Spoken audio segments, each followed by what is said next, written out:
ما شاء الله لا حول ولا قوة إلا بالله العلي العظيم. أعوذ بالله من الشيطان الرجيم. بسم الله الرحمن الرحيم. عن جابر بن عبد الله أنصاري أنه قال عن فاطمة الزهراء عليه السلام بنت رسول الله صلى الله عليه وآله قال سمعت فاطمة أنها قالت دخل علي أبي رسول الله في بعض الأيام فقال السلام عليك يا فاطمة فقلت عليك السلام قال إني أجد في بدني زوفا فقلت له أعزك بالله يا أبتاه من الزوف فقال يا فاطمة ائتيني بالكساء اليماني فغطيني به فأتيته بالكساء اليماني فغطيته به وصرت أنظر إليه وإذا وجهه يطلع له كأنه البدر في ليلة تمامه وكماله فما كانت إلا ساعة وإذا بولدي الحسن قد أقبل وقال السلام عليك يا أمه فقلت وعليك السلام يا قرة عيني وثمرة فؤادي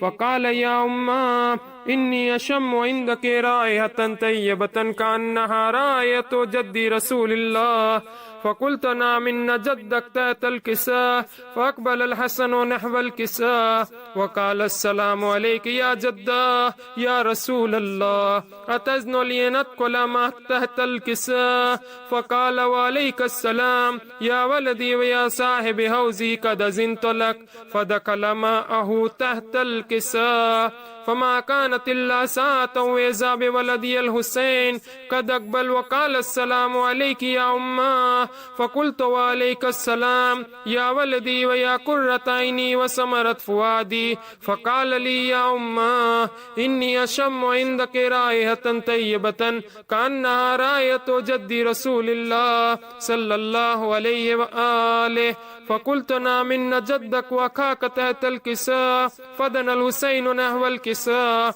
وقال السلام عليك يا جدة السلام عليك يا من اختاره الله أتزن لنكون معكما تحت الكساء فقال وعليك السلام يا ولدي ويا شافي أمتي قد أذنت لك فدخل معهما تحت الكساء فأقبل عند ذلك أبو الحسن علي بن أبي طالب وقال السلام عليك يا بنت رسول الله فقلت وعليك السلام يا أبا الحسن ويا أمير المؤمنين فقال يا فاطمة إني أشم عندك رائحة طيبة كأنها رائحة أخي وابن عمي رسول الله فقلت نعم ها هو مع ولديك تحت الكساء فأقبل علي نحو الكساء وقال السلام عليك يا رسول الله أتزن لي نكون معكم تحت الكساء قال له عليك السلام يا أخي ويا وسيي وخليفتي وصاحب لوائي قد أذنت لك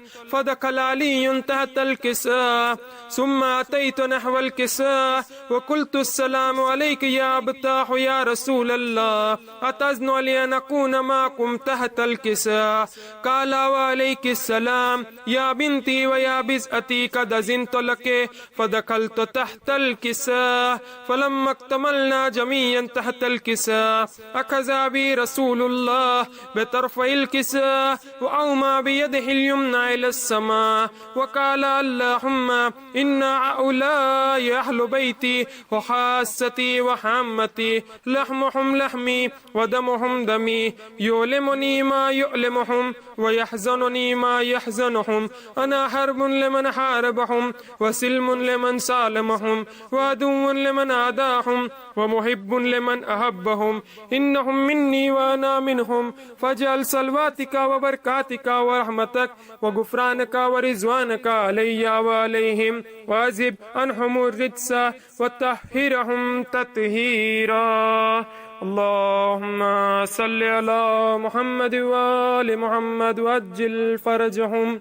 فقال الله عز وجل يا ملائكتي ويا سكان سماواتي إني ما خلقت سماء مبنية ولا أرضا مدحية ولا قمرا منيرا ولا شمسا مزيا ولا فلكا يدور ولا بحرا يجري ولا فلكا يسري إلا في محبة هؤلاء الخمسة الذين هم تحت الكساء.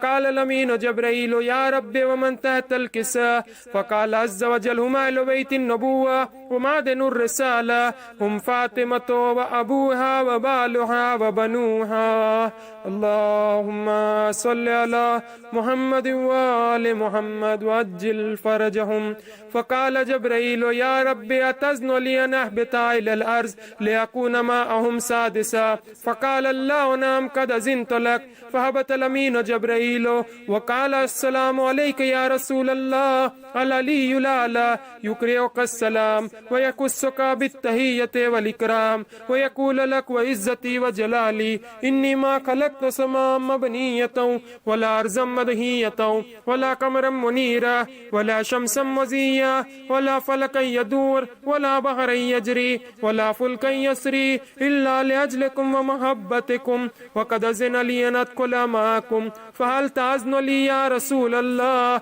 فقال رسول الله وعليك السلام يا أمين وحي الله إنه نعم قد أذنت لك فدخل جبرائيل معنا تحت الكساء فقال لأبي إن الله قد أوحى إليكم يقول إنما يريد الله ليذهب عنكم الرجس أهل البيت ويطهركم تطهيرا اللهم صل على محمد وآل محمد وعجل فرجهم فقال علي لأبي يا رسول الله أخبرني ما لجلوسنا هذا تحت الكساء من الفضل عند الله فقال النبي والذي بعثني بالحق نبيا واصطفاني بالرسالة نجيا ما ذكر حبرنا هذا في محفل من محافل أهل الأرض وفي جمع من شيتنا ومحبينا إلا ونزلت عليهم الرحمة وهفت بهم الملائكة واستغفرت لهم إلى أن يتفرقوا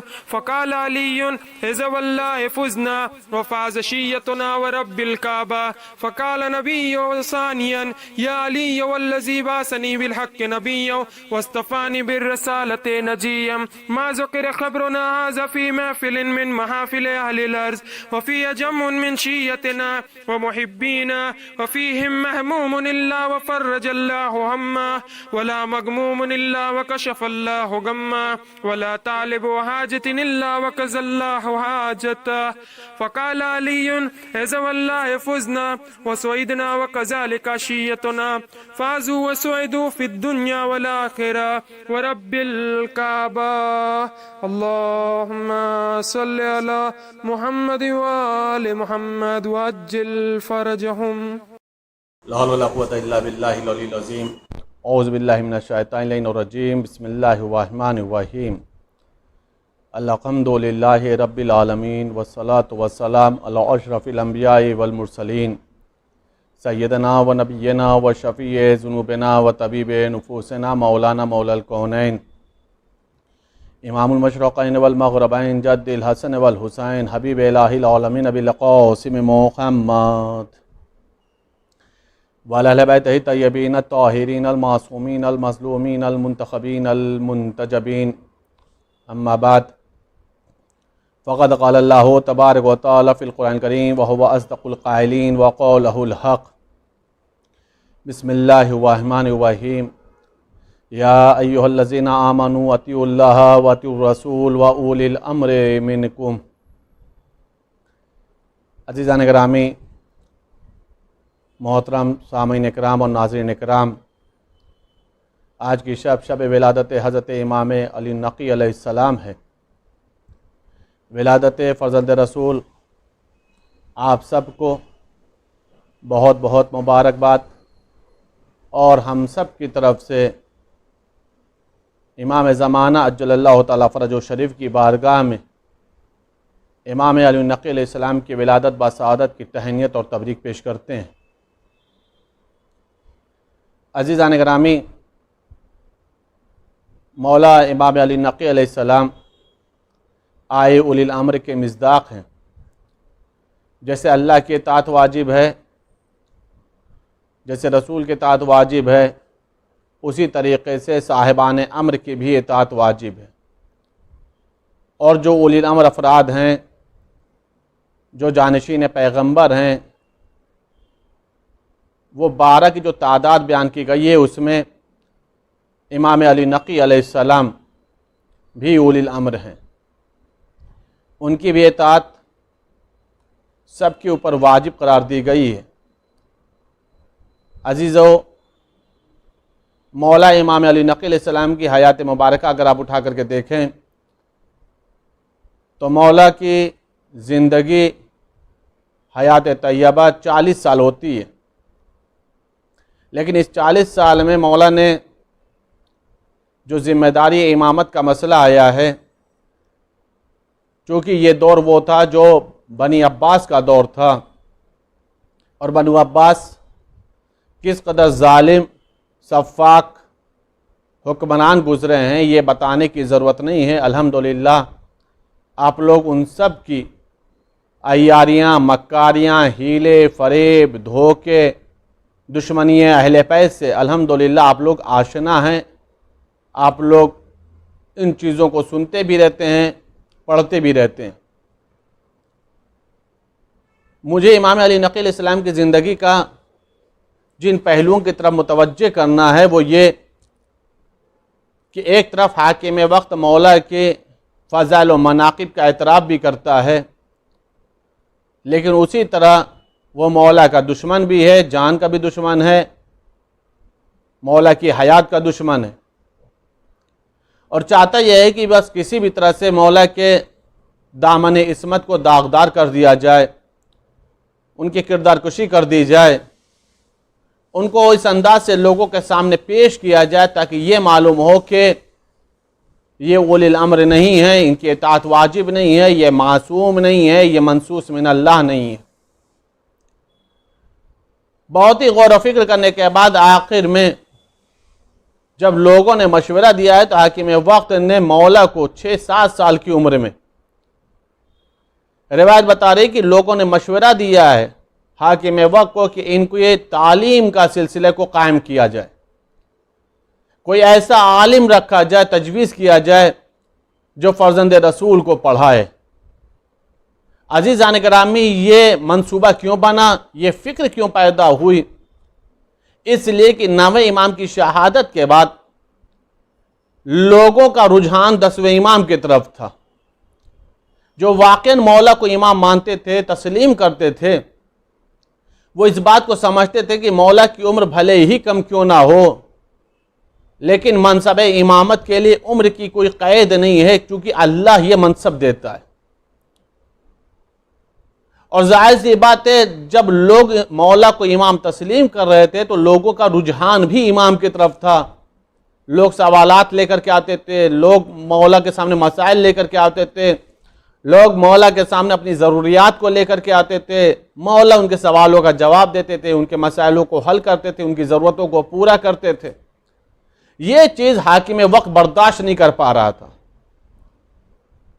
سلسلہ ہے کہ شیعوں کا ان کا رابطہ توڑ دیا جائے، منصوبہ یہ ہے کہ ان کو شیعوں سے علیحدہ کر دیا جائے، جدا کر دیا جائے، یہ رشتہ قائم نہ رہ سکے۔ یہ جو سلسلہ ہے آنے جانے کا شیعوں کا مولا کے در تک، اس چیز کو کیسے روکا جائے؟ نتیجہ یہ ہوا کہ ایک شخص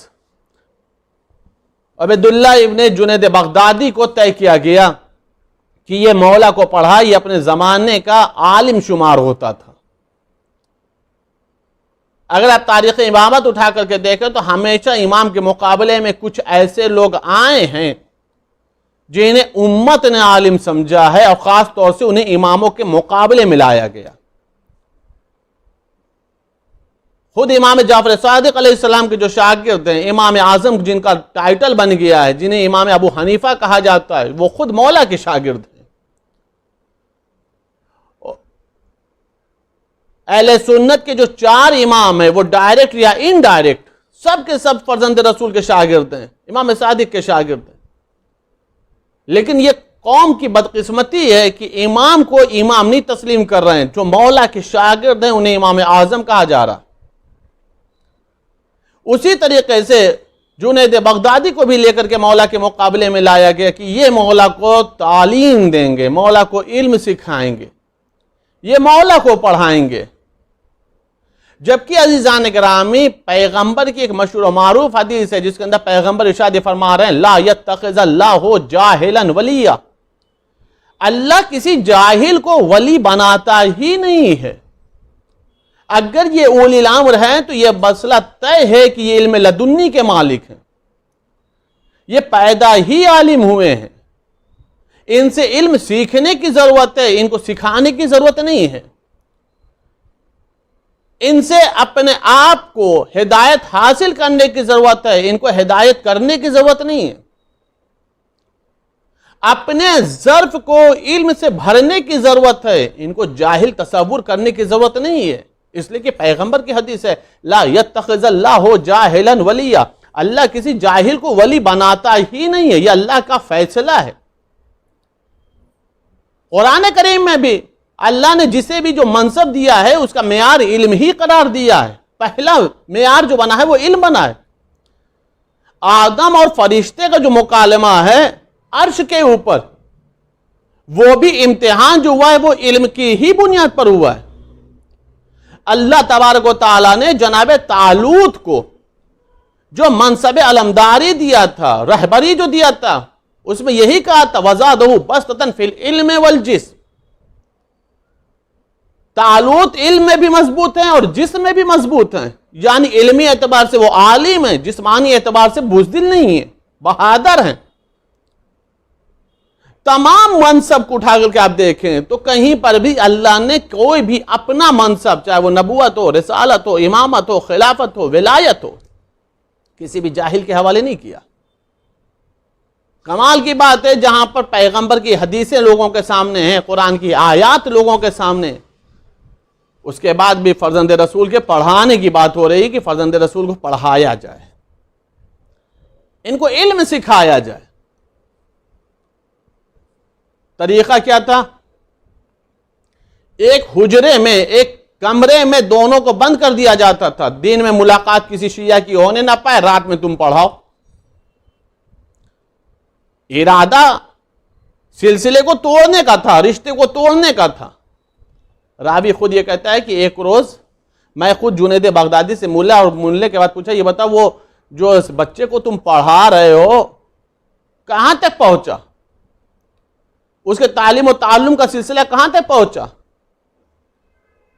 جنید بغدادی روایت کے جملے منہ بنا کر کے بولا لوگ یہ گمان کر رہے ہیں کہ میں اسے پڑھا رہا ہوں، حقیقت یہ ہے کہ میں اس کے سامنے ادب کا ایک باب کھولتا ہوں، قرآن کی ایک آیت پیش کرتا ہوں، ایک حدیث پیش کرتا ہوں، وہ نہ جانے کتنے باب کھول دیتے ہیں، وہ نہ جانے علم کے کتنے ابواب کھول دیتے ہیں. لوگ یہ گمان کر رہے ہیں کہ میں انہیں پڑھا رہا ہوں، حقیقت یہ ہے کہ بند کمرے میں میں خود پڑھ رہا ہوں.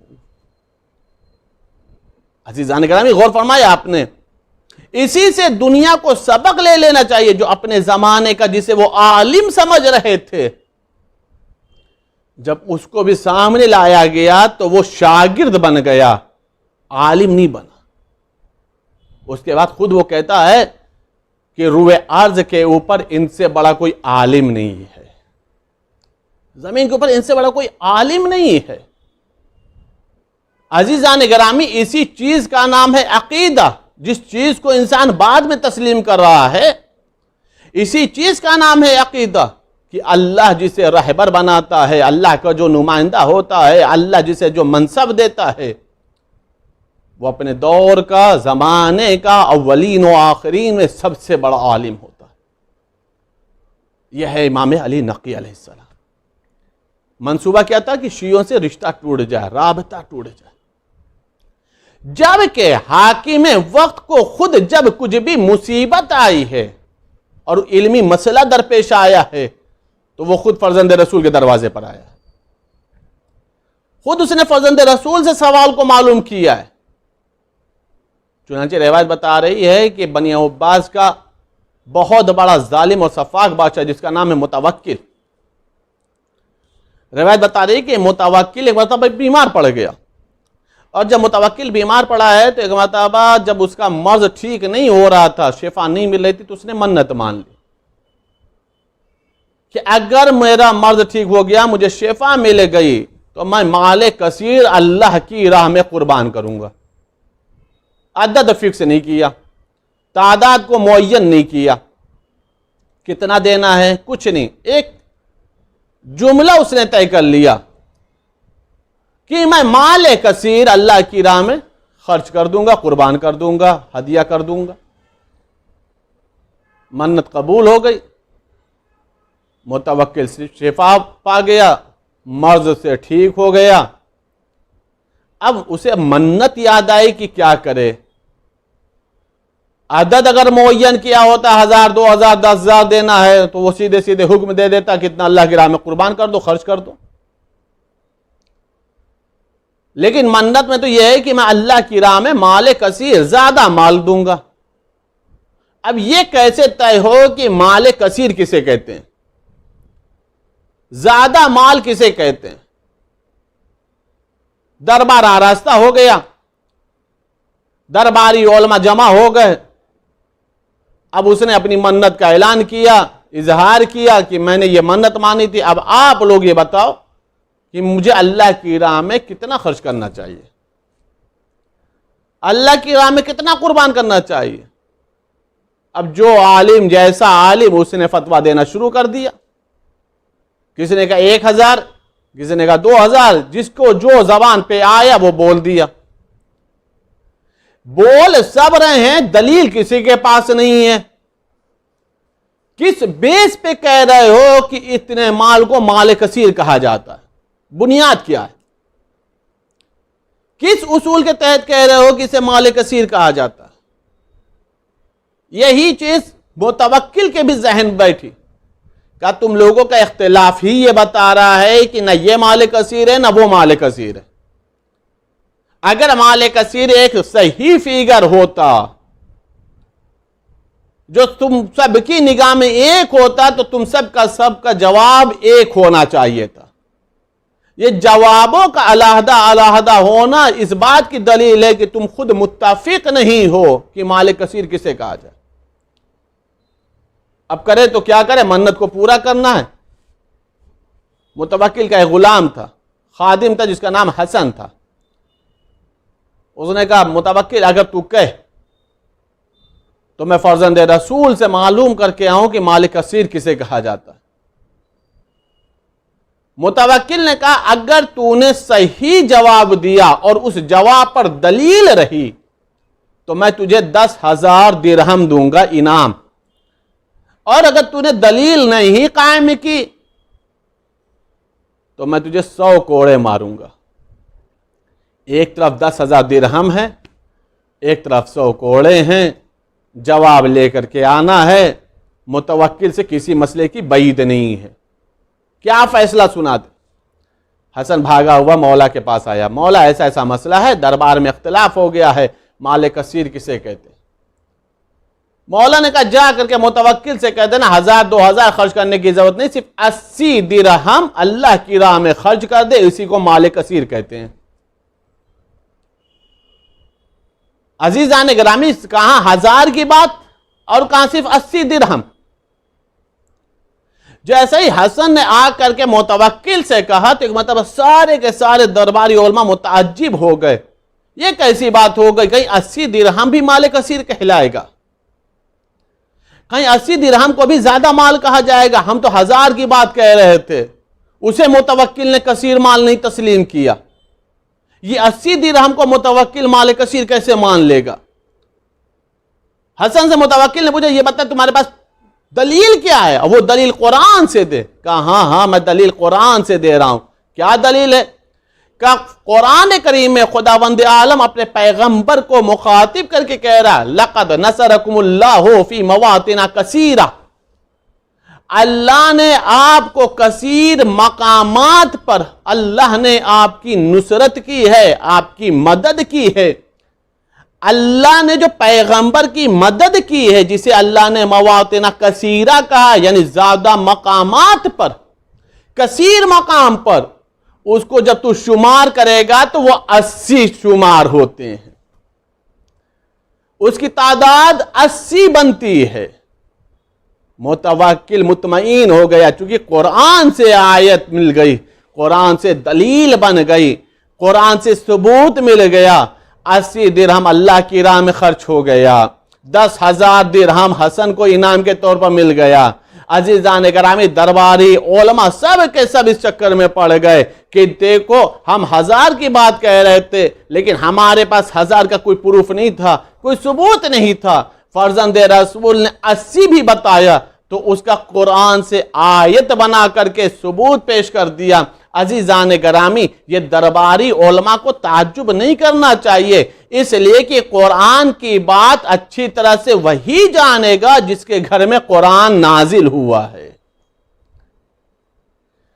جو قرآن کے وارث بنائے گئے ہیں، جو قرآن کے معلم بنائے گئے ہیں، جو قرآن جن کے ساتھ اللہ کے رسول نے کیا ہے، جن کے گھر میں قرآن نازل ہوا ہے، جو جانتے ہیں کون سی آیت کہاں نازل ہوئی ہے، کس آیت کا مصداق کون ہے، کتنی آیتیں مکی ہیں، کتنی آیتیں مدنی ہیں، کون سا سورہ مکی ہے، کون سا سورہ مدنی ہے، کون سی آیتوں کا کون مصداق ہے، کون محکم ہے، کون متشابہ ہے، کون آیتیں ناسخ ہیں، کون آیتیں منسوخ ہیں، یہ سارا کا سارا علم اللہ نے اہل بیت اطہار کو عطا فرمایا۔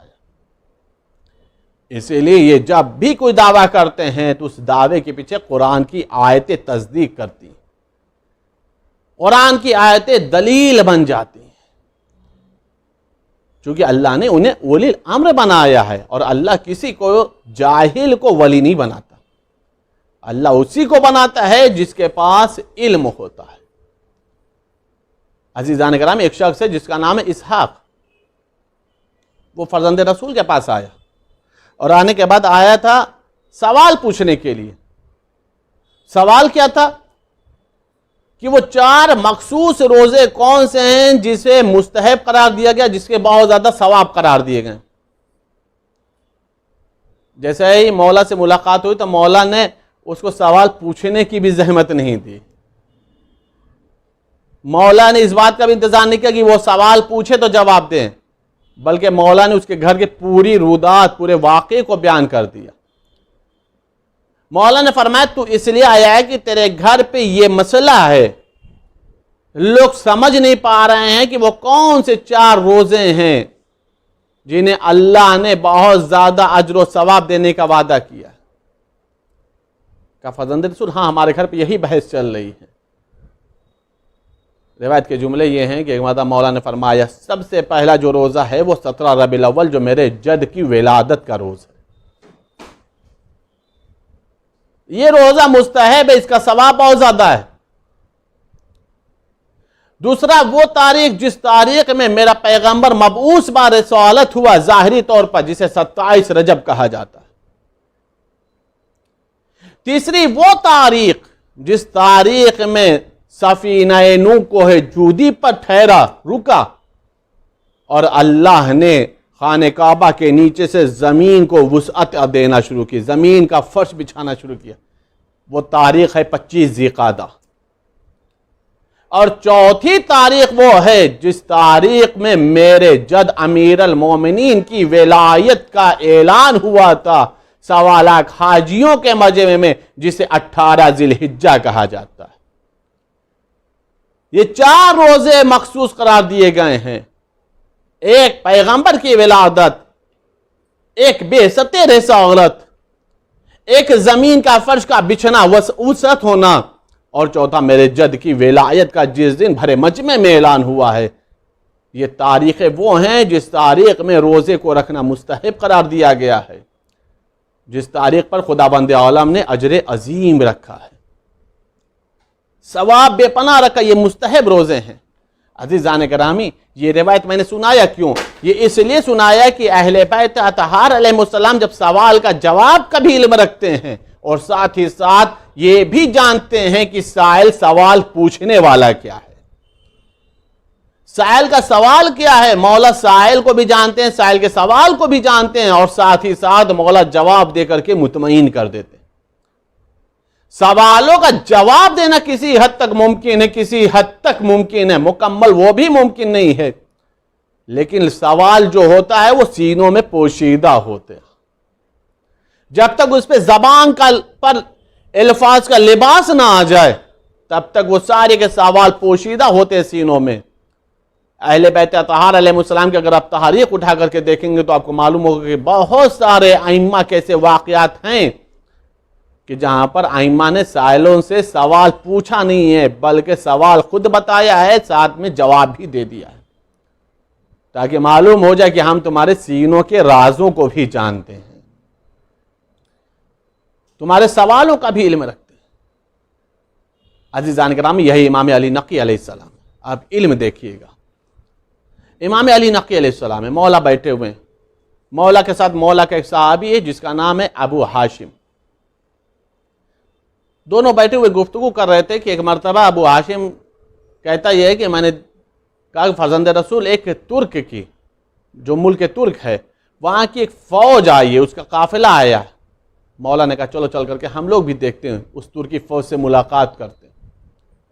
جب قافلہ قریب آیا ہے تو روایت یہ بتا رہی ہے کہ ایک مرتبہ مولا نے ان فوجیوں میں سے غلام کو قریب بلایا، اور بلانے کے بعد مولا نے اسے ترکی زبان میں کلام کرنا شروع کر دیا۔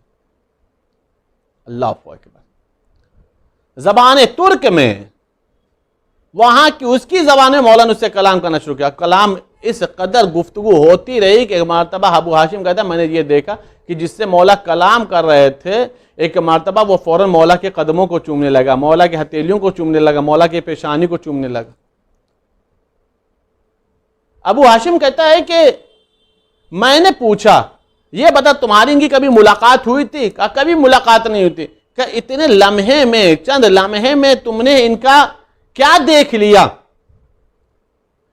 کون سی ایسی چیز کو تم نے محسوس کر لیا کہ اس قدر تم ان کے غلام بن گئے، اس قدر ان کے گرویدہ ہو گئے، اس قدر ان کے چاہنے والے ہو گئے کہ قدموں کا بھی بوسہ لے رہے ہو، ہتھیلیوں کو بھی چوم رہے ہو، پیشانیوں کو بھی چوم رہے ہو؟ ایک مرتبہ اس ترکی نے ایک جملہ کہا، انہوں نے گفتگو کرتے کرتے مجھے اس نام سے پکارا جس نام کا علم صرف مجھے ہے یا میرے بابا کو ہے۔ یہ سارے کے سارے فوجی مجھے دوسرے نام سے جانتے ہیں، انہوں نے جس نام سے مجھے مخاطب کیا، مجھ سے کلام کیا ہے، یہ وہی نام ہے جس کا نام کا علم صرف اور صرف مجھے ہے یا میرے والد کو ہے۔ میں یہی سوچ کر کے ان کا گرویدہ ہو گیا کہ جو میرے نام کو جانتا ہے، میرے حسب کو جانتا ہے، میرے نسب کو جانتا ہے، میرے خاندان کو جانتا ہے، مجھے جانتا ہے، اس کی غلامی کو کیوں نہ قبول کر لی جائے۔ عزیزان گرامی، انسان کو اس مسئلے پہ تعجب میں نہیں پڑنا چاہیے کہ مولا اس نام سے کیسے آشنا تھے، اس نام کو کیسے جانتے تھے کہ جس کا علم یا تو صرف اسے تھا یا اس کے والد کو تھا۔ عزیزان گرامی، ظاہر سی بات ہے، جس کی ذوالفقار 70 نسلوں کا علم رکھتی ہو، اگر صاحب ذوالفقار ایک انسان کے نام کو جان جائے اور اسی نام سے اس کو مخاطب کر لے تو انسان کو تعجب نہیں کرنا چاہیے۔ ان کے ہاتھ کا اسلحہ نسلوں کا علم رکھتا ہے، ان کے ہاتھ کی تلوار نسلوں کا علم رکھتی ہے، ذوالفقار 70 نسلوں کا علم رکھتی ہے۔ تو یہ تو صاحب ذوالفقار ہیں، یہ تو علم لدنی کے مالک ہیں، ان کے بارے میں کوئی تعجب نہ کرے، ان کے کمال کا اعتراف کرنا چاہیے، ان کے کمال پر عقیدہ رکھنا چاہیے، چونکہ اللہ نے انہیں اولی الامر بنایا، اور جب اللہ کسی کو اولی الامر بناتا ہے تو اس کے اندر کوئی نقص نہیں ہوتا، کوئی خامی نہیں ہوتی، کوئی کمیاں نہیں ہوتی، بلکہ صرف اور صرف کمال ہی کمال نظر آتا ہے۔ یہ مولا کے علم کی گفتگو ہو گئی، اب مولا کی قدرت کو آپ ملاحظہ فرمائیے، مولا کی آپ قدرت کو ملاحظہ فرمائیے۔ عزیزان گرامی، ابو ہاشم کہتا یہ ہے کہ میں مولا کے پاس آیا، یہ مولا کا صحابی، مولا نے دیکھا چہرہ مزمحل ہے، پریشان حال ہے، مولا نے خود کہا کیا بات ہے ابو ہاشم، کچھ پریشانی ہے، کوئی تکلیف میں مبتلا ہو؟ چہرے کے اوپر اضطراب نظر آ رہا ہے۔ اس نے کہا مولا میری غربت مجھے پریشان کر رہی، میری غربت مجھے پریشان کر رہی، میرے پاس سرمایہ نہیں ہے، میرے پاس دولت نہیں ہے۔ عزیزان گرامی، اس واقعے کو سنانے سے پہلے ایک بات عرض کر دوں کہ دیکھیے قدرت کا ابھی اظہار ہو جائے گا، کہ قدرت کتنی ہے، طاقت کتنی ہے. لیکن خود اگر آپ ائمہ کی تاریخ اٹھا کر کے دیکھیں گے تو سب سے زیادہ بوسیدہ لباس پہنتے ہوئے ائمہ آپ کو نظر آئیں گے. سب سے زیادہ فاقہ ائمہ کیا نظر آئے گا؟ اگر کھانا بھی نظر آئے گا تو زیادہ سے زیادہ جو نظر آتا ہے وہ سوکھی روٹیاں نظر آتی ہیں. نہ ہی اہل بیت عیش و آرام کے رہے، نہ ہی انہوں نے عیش و آرام والی غذا کھائی، نہ ہی انہوں نے عیش و آرام والے بستر کو استعمال کیا، نہ ہی انہوں نے عیش و آرام والے لباس زیب تن کیے. اس کی وجہ کیا ہے؟ اس کی وجہ یہ ہے کہ روئے ارض کے اوپر ائمہ طہار نے ایسی سادہ زندگی اس لیے گزاری کہ غریبوں کو اپنی غربت کو دیکھ کر کے افسوس نہ ہو. اگر اسے اپنی غربت کو دیکھ کر کے افسوس ہوگا تو ایک مرتبہ وہ اس کی نگاہ میں فوراً ائمہ کی تصویر آ جائے. مجھے تو پھر بھی غربت کے عالم میں ایک روٹی مل گئی. ائمہ تو وہ تھے جو فاقوں میں زندگی گزارتے تھے. مجھے تو اللہ کا شکر ہے پرانا ہی صحیح لیکن جسم کو ڈھانکنے کے لیے پرانا لباس تو موجود ہے. ائمہ کی اگر آپ تاریخ اٹھا کر کے دیکھیں تو ان کے لباسوں پر بھی پیون نظر آتے ہیں. یہ ائمہ نے کیا کیوں؟ اس لیے تاکہ غریب اپنی غربت کو دیکھ کر کے شرمندہ نہ ہونے پائے. غریب اپنی غربت کو دیکھ کر کے سر کو جھکانے نہ پائے. اس کے سامنے ائمہ نمونے عمل بن کر کے سامنے نظر آئے. اگر وہ ائمہ کو آئیڈیل مانے گا، نمونے عمل مانے گا تو محنت کرے گا، شرمندہ نہیں ہوگا. اس لیے کہ انسان کی زینت لباس و غذا کے ذریعے سے نہیں ہے، انسان کی زینت ایمان و عمل و تقوی کے ذریعے سے. انسان کا واقعی لباس لباس تقوی ہے. انسان کا واقعی لباس لباس ایمان ہے. اگر انسان لباس تقوی سے اپنے آپ کو مزین کر لے، قسم خدا ہے کہ وہ کائنات کا سب سے زیادہ عزت دار بندہ ہوگا. اس لیے کہ اس کی عزت کے لیے یہی کافی ہے کہ وہ اللہ کا سب سے زیادہ مکرم ترین بندہ ہو جائے گا. اور جو عبد، جو بندہ اللہ کا مکرم بن جائے، پوری کائنات بھی اسے ذلیل و حقیر و خوار و رسوا کرنا چاہے، نہ وہ ذلیل ہو سکتا ہے، نہ شرمندہ ہو سکتا ہے، نہ رسوا ہو سکتا ہے، چونکہ اس کو اللہ نے عزت عطا فرمائی. تو ائمہ نے جو زندگی گزاری وہ سادہ زندگی گزاری، فاقوں کی زندگی، پیون لگے لباس کی زندگی. اب سامنے مولا کی قدرت اب دیکھیے گا.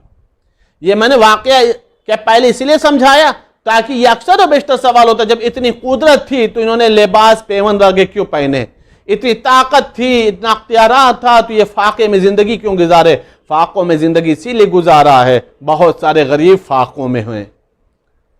پیون لگے لباس اس لیے پہنے ہیں کہ بہت سارے لوگوں کے پاس پرانے لباس ہیں. یہ ائمہ اطہار علیہ السلام نے اپنی زندگی کا شعار بنایا تھا.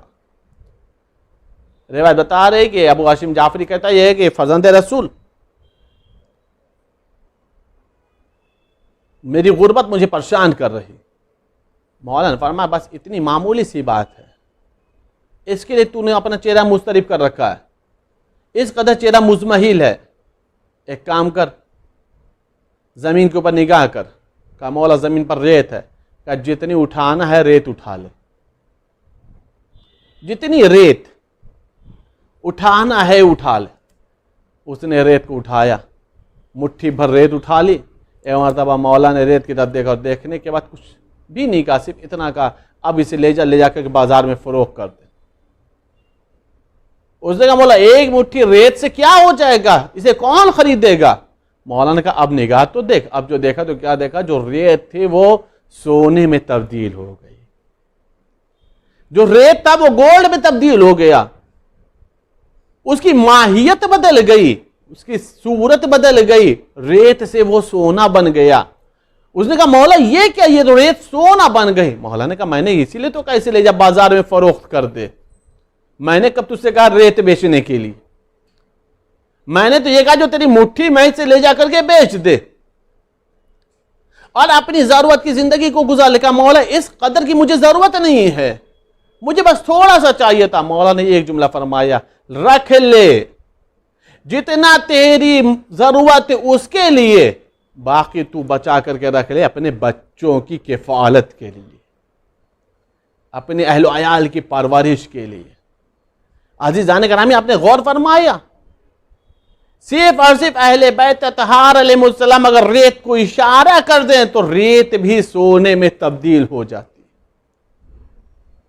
اس لیے میں ایک جملہ کہا کرتا ہوں کہ پوری کائنات اگر یہ کہے غریب ہیں غریب ہیں غریب ہیں, تو یہ کائنات کو کہنے کا حق ہے کہ وہ غریب ہے, لیکن عزیزان گرامی مولا کائنات کے ماننے والوں کو کہنے کی ضرورت نہیں کہ وہ غریب ہے, اس لیے کہ جس کا مولا خود ہی امیر ہو اس کا چاہنے والا غریب کیسے ہو سکتا ہے, اس کا چاہنے والا غریب کیسے ہو سکتا ہے.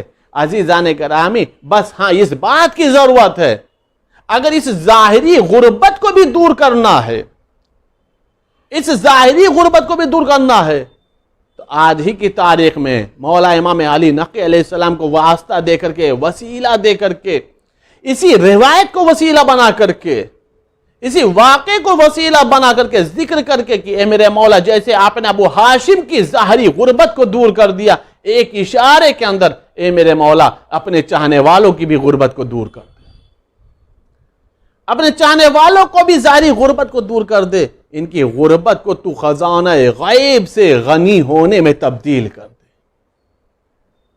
عزیزان گرامی امام علی نقی علیہ السلام ہے جنہیں یہ اللہ نے قدرت دی ہے. امام مجبور نہیں ہوتا, امام پوری کائنات کے اوپر قدرت رکھتا ہے, پوری کائنات کے اوپر ائمہ کی طاقت ہوتی ہے, اختیار ہوتا ہے, یہ جو چاہیں کائنات میں تصرف کر سکتے ہیں. ان کے بارے میں کوئی انسان مجبوری کا تصور نہ کرے.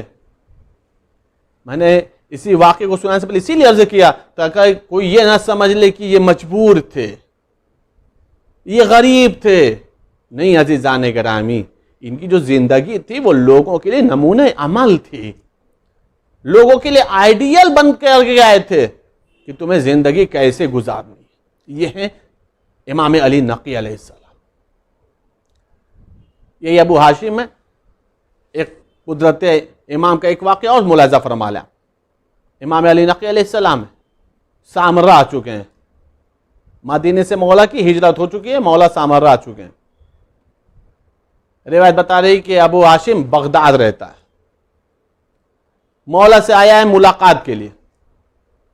جب جانے لگا تو مولا نے اسے رخصت کیا, تو ظاہر سی بات ہے کوئی ایک شفیق امام سے جب رخصت ہوگا تو چہرہ اداس ضرور ہوگا, آنکھوں میں اشک ضرور ہوگا. ظاہر سی بات ہے جب بچے اپنے والدین سے بھی رخصت ہوتے ہیں, کہیں جاتے ہیں تو چہرہ اداس ہو جاتا ہے. یہ تو امام کا مسئلہ ہے, یہ تو امام کا مسئلہ ہے.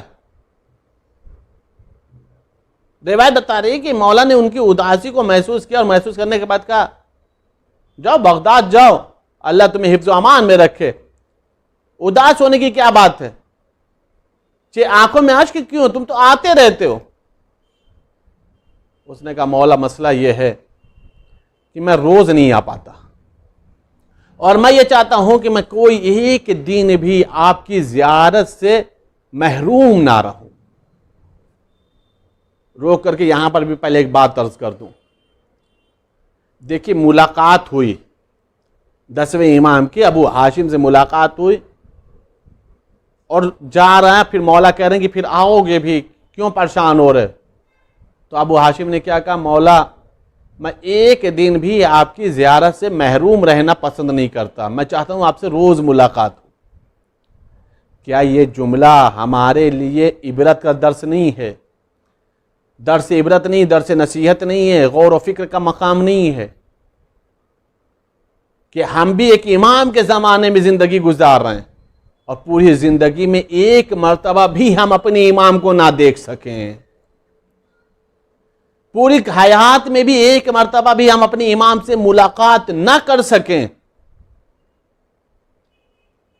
یہ ایک دن محروم نہیں رہنا چاہتا، اور ابھی تک ہم لوگوں کو ایک دن بھی زیارت نہیں ہوئی۔ کیا یہ مقام افسوس نہیں ہے؟ کہ اب یہ غور و فکر کا مقام نہیں ہے کہ آخر وہ کون سی خامی ہے، وہ کون سی کمی ہے، وہ ہمارے عمل میں کون سا نقص ہے جس کی وجہ سے اتنی عمر میں ابھی تک ایک مرتبہ بھی امام سے ملاقات نہیں، ایک مرتبہ بھی وقت کے امام کی زیارت نصیب نہیں ہو سکی۔ اگر خامی ہے، چاہے وہ عقیدے میں کمی ہو، چاہے عمل میں خامی ہو، اگر ہمارے اندر شوق زیارت ہے، شوق ملاقات ہے، تو صرف اور صرف اس شوق کو شوق بنا کر کے نہ رکھا جائے، اس خامی کو دور کر کے اس شوق کو عملی لباس پہنایا جائے، عملی جامہ پہنایا جائے۔ اگر ایک مرتبہ ملاقات ہو جائے تو دوسری مرتبہ کی ملاقات کے لیے انسان وعدہ لے سکتا ہے، سوچ سکتا ہے، لیکن یہاں تو ملاقات کا تصور ہی نہیں ہے۔ شوق زیارت تو ہے لیکن زیارت کا تصور نہیں ہو رہا۔ تصور کیوں نہیں ہو رہا؟ اس لیے کہ ہم آمادہ نہیں ہو پا رہے۔ اس نے کہا مولا میں ایک دن بھی محروم نہیں رہنا چاہتا۔ مولا نے فرمایا وجہ کیا ہے؟ کہ مولا میری سواری کمزور ہے، میرا جو گھوڑا ہے وہ کمزور ہے، وہ روزانہ سفر نہیں کر سکتا، تھک جاتا ہے۔ مولا نے فرمایا جاؤ، آج سے تمہاری سواری طاقتور ہو گئی، آج سے تمہاری سواری صحت مند ہو گئی، آج سے تمہاری سواری قوت والی ہو گئی، اب تم روز اس سواری پر بیٹھ کر کے آ سکتے ہو اور ہماری زیارت کا شرف حاصل کر سکتے ہو۔ ابو ہاشم خود یہ کہتا ہے کہ میری سواری میں تیز رفتاری اس قدر ہو گئی تھی جسے برق رفتاری کہا جائے۔ میرا گھوڑا ایسے دوڑتا تھا جیسے برق کی رفتار ہو، بجلی کی رفتار ہو۔ اس قدر تندرست اور صحت مند ہو گیا تھا کہ میں صبح کی نماز بغداد میں پڑھتا تھا، ظہر کی نماز سامرہ میں پڑھتا تھا، پھر واپس مغربین کی نماز بغداد میں جا کر کے پڑھتا تھا۔ عزیزان گرامی غور فرمایا آپ نے، اگر زیارت کرنے والا، ملاقات کرنے والا اپنی خامی کو سمجھ لے اور اس خامی کو امام کے سامنے ذکر کر دے تو عزیزان گرامی اس خامی کو، اس نقص کو معصوم دور کر دیتا ہے، اور نتیجہ یہ ہوتا ہے جو ملاقات اور زیارت میں رکاوٹ بنتی ہے وہ ساری کی ساری رکاوٹیں ختم ہو جاتی ہیں، ملاقات کا شرف ہو جاتا ہے۔ عزیزان گرامی جیسے ابو ہاشم جعفری کی مجبوری اس کی سواری تھی جس کی وجہ سے وہ روز زیارت نہیں کر پاتا تھا، اسی طریقے سے عزیزان گرامی ہم لوگوں کی بھی جو مجبوریاں ہیں، جب تک ہم اس مجبوریوں کو دور نہیں کر پائیں گے اس وقت تک ہم ملاقات امام زمانہ کے شرف سے مشرف نہیں ہو سکتے، تب تک ہمارے اندر یہ امتیاز پیدا نہیں ہو سکتا، تب تک ہمارے اندر یہ شرف نہیں مل سکتا۔